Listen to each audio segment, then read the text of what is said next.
નમસ્કાર GPSC aspirants, કેમ છો? તો આજે આપણે છે ને ગુજરાતની ભૂગોળ ભણવાની છે, જેમાં ગુજરાતનું સ્થાન, સીમા અને તેનો વિસ્તાર જોવાનું છે. અને આ છે ને મેપિંગ થ્રુ ભણીએ ને તો જ લાંબા સમય સુધી યાદ રહે. જો કે હા, થોડું ઘણું તો આપણે ભૂલાતું જાય છે, પણ રિવિઝન ટાઈમે કરીએ ને તો ફટાફટ પાછું ફરીથી યાદ પણ આવી જાય છે. તો હવે સ્ટાર્ટ કરીએ. તો કે ગુજરાતનું સ્થાન છે ને ક્યાં આવેલું છે? તો ગુજરાતનું સ્થાન છે ને તે ભારતના પશ્ચિમ ભાગમાં અને અરબ સાગર કિનારે આવેલું છે. પરંતુ આપણે અક્ષાંશ અને રેખાંશની વાત કરીએ ને તો તે ઉત્તર અક્ષાંશ અને પૂર્વ રેખાંશમાં આવેલું છે. પૃથ્વી ઉપર છે ને જે આડી લાઈનો છે ને તેને અક્ષાંશ કહેવામાં આવે છે, આડી રેખાઓ. અને જે ઊભી લાઈન છે ને તેને વર્ડના રક્ષા આમ ગણો ને તો ભારતની દ્રષ્ટિએ જોઈએ ને તો ગુજરાત છે ને તે પશ્ચિમ ભાગમાં આવેલું છે. પરંતુ જે અક્ષાંશ અને રેખાંશની વાત કરીએ તો કારણ કે ભારત જ ઉત્તર પૂર્વમાં આવેલું હોય તો પછી ગુજરાત પણ ઉત્તર પૂર્વમાં જ આવે ને. એટલે આ બે પહેલાં હું જ્યારે સ્ટાર્ટિંગમાં પ્રિપરેશન કરી રહી હતી ને ત્યારે મને પહેલાં કન્ફ્યુઝન થતું. તો તમને પણ એવી રીતે કન્ફ્યુઝન ન થાય એટલે હું પહેલાં જ કહી દઉં કે જ્યારે પૃથ્વીની અંદર જે આડી વૈજ્ઞાનિકોએ જેવી રીતે એને સહુલિયત પ્રમાણે છે ને ઊભી લાઈનો છે ને, જેમ કે આવી ઊભી લાઈનો છે ને તેને અક્ષાંશ કહેવાય છે, અને આવી રીતે હોય ને તો તેને રેખાંશ કહેવાય છે. અને આ છે ને એ બધું છે ને લેટિન ભાષાની છે. લેટિન શબ્દનો ઉપયોગ કરેલો છે. એટલે અક્ષાંશ અને રેખાંશ એટલે લેટિટ્યુડ અને લોંગિટ્યુડ એવી રીતે. હવે જોઈએ ને તો હવે ગુજરાતની વાત કરીએ ને તો ગુજરાત છે ને તે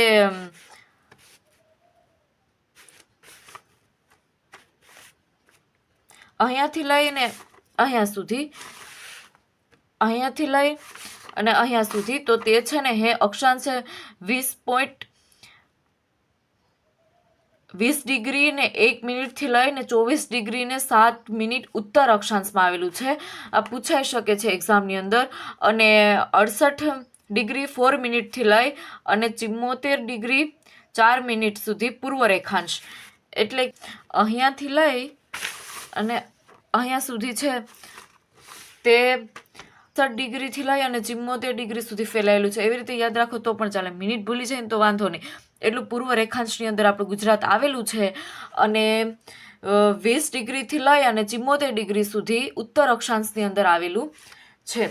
હવે તેને ઉત્તરથી લઈને દક્ષિણની લંબાઈની વાત કરીએ તો તે 590 કિલોમીટર છે. જ્યારે પૂર્વથી લઈને પશ્ચિમ સુધીની વાત કરીએ તો તે ડિસ્ટન્સ છે ને 500 કિલોમીટર સુધીનું છે. હવે તેનું કુલ ક્ષેત્રફળની વાત કરીએ ને તો તે 1,96,024 ચોરસ કિલોમીટર છે, ફેલાયેલું છે. એટલે કે ભારતના ક્ષેત્રફળના પ્રમાણમાં 5.98% ફેલાયેલું છે. હવે તેના ક્ષેત્રફળની વાત કરીએ ગુજરાતનું સ્થાન કેટલું છે તો 5મા નંબર ઉપર આવે છે. એટલે કે જ્યારે રાજસ્થાન છે, મધ્યપ્રદેશ છે, મહારાષ્ટ્ર, યુપી અને પછી ગુજરાતનો નંબર આવે છે. એટલે કે છે ને પહેલા 2011ની વસ્તી પ્રમાણે જોઈએ ને તો તે 7મા નંબર ઉપર હતું. પરંતુ તેના પછી છે ને આંધ્રપ્રદેશમાંથી તેલંગાણા બહાર ત્યારે તે 6ઠ્ઠા નંબર ઉપર આવે છે. અને પછી જમ્મુ કાશ્મીર એટલે પછી તે 5મા નંબર ઉપર આવી જાય છે.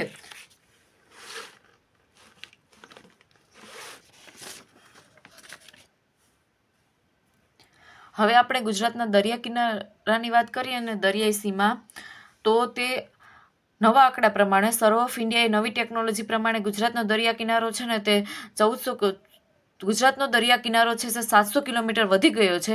તેથી હવે છે ને તે 2340.62 કિલોમીટર થઈ ગયેલો છે. 2300 સમથિંગ યાદ રાખવાનો. અને ભારતનો છે ને તે 11,000 કિલોમીટર થઈ ગયેલો છે. અને ગુજરાતના સૌથી વધુ છે ને તે કચ્છ જિલ્લો છે કે જે વધારે દરિયા કિનારો ધરાવે છે.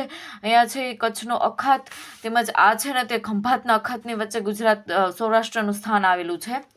એટલે આપણે ગુજરાતના એવા 15 જિલ્લા છે કે જે દરિયા કિનારો ધરાવે છે.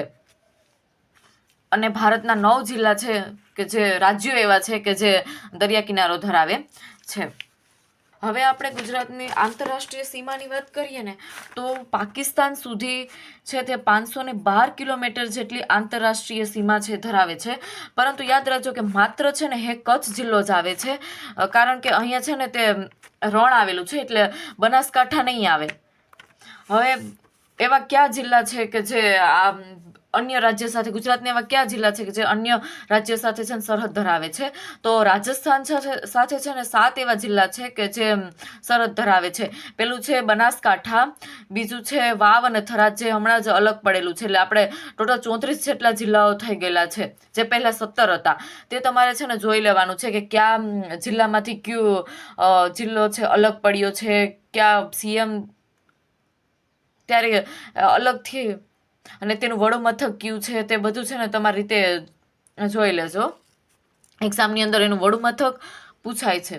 એટલે હવે પહેલા છે ને રાજસ્થાન 6 જિલ્લા હતો, પરંતુ જ્યારે વાવ અને થરાદ અલગ પડ્યું ને ત્યારે 7 જિલ્લા થઈ ગયા છે. એટલે બનાસકાંઠા છે, વાવથરા છે, સાબરકાંઠા, અરવલ્લી, કચ્છ, મહીસાગર અને દાહોદ.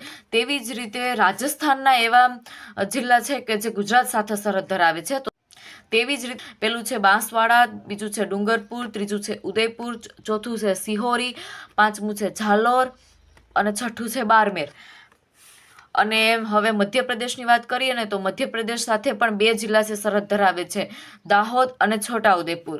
અને મધ્યપ્રદેશના પણ તેવા 2 જિલ્લા છે, પેલું છે ઝબુઆ અને બીજું છે અલીરાજપુર. મહારાષ્ટ્ર સાથેની વાત કરીએ તો મહારાષ્ટ્ર સાથે પણ આપણે 6 જિલ્લા છે કે જે સરહદ ધરાવે છે, છોટાઉદેપુર, નર્મદા, તાપી, ડાંગ, નવસારી અને વલસાડ. તેવી જ રીતે મહારાષ્ટ્રના પણ એવા જિલ્લા છે કે જે ગુજરાત સાથે સરહદ ધરાવે છે, તે છે નંદુબાર, ધુલે, નાસિક અને પાલઘર. હવે આપણે કર્કરેખાની વાત કરીએ ને તો તે કર્કરેખા છે ને તે 6 જિલ્લામાંથી પસાર થાય છે, કચ્છ, પાટણ, મહેસાણા, ગાંધીનગર, સાબરકાંઠા અને અરવલ્લી. તેમજ સ્પેસિફિક એવી રીતે પૂછાઈ શકે ફેક્ચ્યુઅલ રીતે કે કયા કચ્છમાંથી કયા ડુંગર ઉપરથી, તો તે ધીણોધર જે કચ્છમાં આવેલું છે, સૂર્ય મંદિર કે જે મોઢેરામાં આવેલું છે, અને પ્રાંતિજ જે સાબરકાંઠામાં આવેલું છે. હવે ગુજરાતની સ્થાપના છે ને 1 મે 1960 અને ત્યારે 17 જિલ્લા હતા અને 185 તાલુકા હતો. હાલ છે 34 જિલ્લા થઈ ગયેલા છે. ડેટા એ બધું છે ને તમે અલગ રીતે છે ને જોઈ લેજો. અને 34 જિલ્લા છે એમાંથી જ આ એક જિલ્લાની વાત કરી દઉં છું, વાવ-થરાદ. એની અંદર કેટલા તાલુકા આવેલા છે? તો તેનું મુખ્ય, વાવ અને થરાદના મુખ્ય મથકની વાત કરીએ તો તે મુખ્ય મથક છે ને થરાદ છે. તાલુકા વાવ, થરાદ, લખણી, દિયોદર, ભાબર, સુઈગામ, રાહ અને ધરણીધર. તેમજ બનાસકાંઠા છે તેનું મુખ્ય મથક પાલનપુર છે, અને તેના તાલુકાની વાત કરીએ તો પાલનપુર, દાતા, દાંતીવાડા, અમીરગઢ, ડીસા, ધાનેરા, કાંકરેજ, વડગામ, ઓગળ ને થી. હવે જે નાની મોટી માહિતી છે ને તમારે બુક્સમાં અવેલેબલ હશે, તેમાંથી જોઈ લેજો. ભૂગોળની અંદર છે ને તેના મુખ્ય મથક જે જિલ્લામાં આવેલા છે તેના મુખ્ય મથક એક્ઝામમાં 1-2 વખત પૂછેલું પણ છે, અને તે કયા જિલ્લામાંથી કયો જિલ્લો છે ને વિભાજિત થયો તે પણ ખાસ જોઈ લેજો. અને વિસ્તારની દ્રષ્ટિએ છે સૌથી મોટો જિલ્લો કચ્છ છે અને સૌથી નાના જિલ્લા તરીકે છે ને ડાંગ છે. તેમજ એવા 3 જિલ્લા છે કે જેનું જે વિભાજિત નથી થયેલા, કચ્છ, અમરેલી અને ડાંગ.